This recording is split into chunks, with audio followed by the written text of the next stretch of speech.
नमस्कार.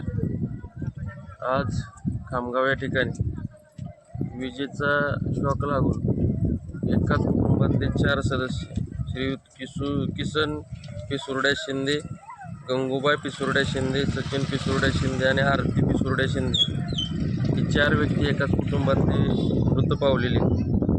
खरं तर आजचा हा प्रकार अतिशय दुर्दैवी आहे. मी याच्या चौघांनाही भावपूर्ण श्रद्धांजली अर्पण करतो.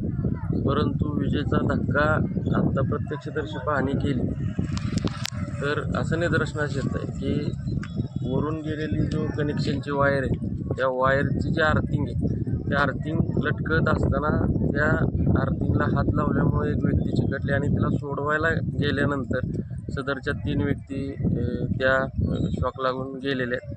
आज हे 4ही जणांचा मृत्यू त्या भोंगळ कारभारामुळे झालेला आहे. तर माझी प्रशासनाकडं, पोलिसांकडं, त्याचबरोबर महावितरणकडं नम्र विनंती की याच्यावरती सदोष मनुष्यवधाचा गुन्हा जे कोणी दोषी असतील यांच्यावर दाखल झाला पाहिजे. दुःखाची बाब एवढीच वाटते, यातली जी आरती पिसुर्ड्या शिंदे 22 वर्षाची तरुणी, ही गेल्या कित्येक वर्षापासून पोलीस भरतीसाठी प्रयत्न करत होती.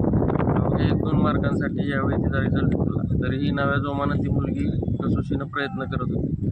आणि अशा प्रयत्नवादी मुलीचा अशा दुर्दैवी घटनेमध्ये अंत होणं हे या पंचक्रोशीच नव्हे तर पूर्ण तालुक्यावरती एका खडतर किंवा दुर्लक्षित समजल्या जाणाऱ्या समाजातून आज एक नावलौकिक मिळवणारी किंवा समाजाला एक मानबिंदू ठरणारी आजची ही मुलगी आपल्यातून काळानं हिरावून घेतली. म्हणून माझी पुन्हा एकदा विनंती की जे कोणी याच्यामध्ये दोषी असतील ते कुठले अधिकारी असो किंवा कर्मचारी असो यांच्यावर सदोष मनुष्यवधाचा गुन्हा दाखल झाला पाहिजे आणि ह्या कुटुंबाला खऱ्या अर्थानं मदत जी काही शासनाची असेल ती शासनाची मदत तातडीनं मिळाली पाहिजे, एवढीच विनंती.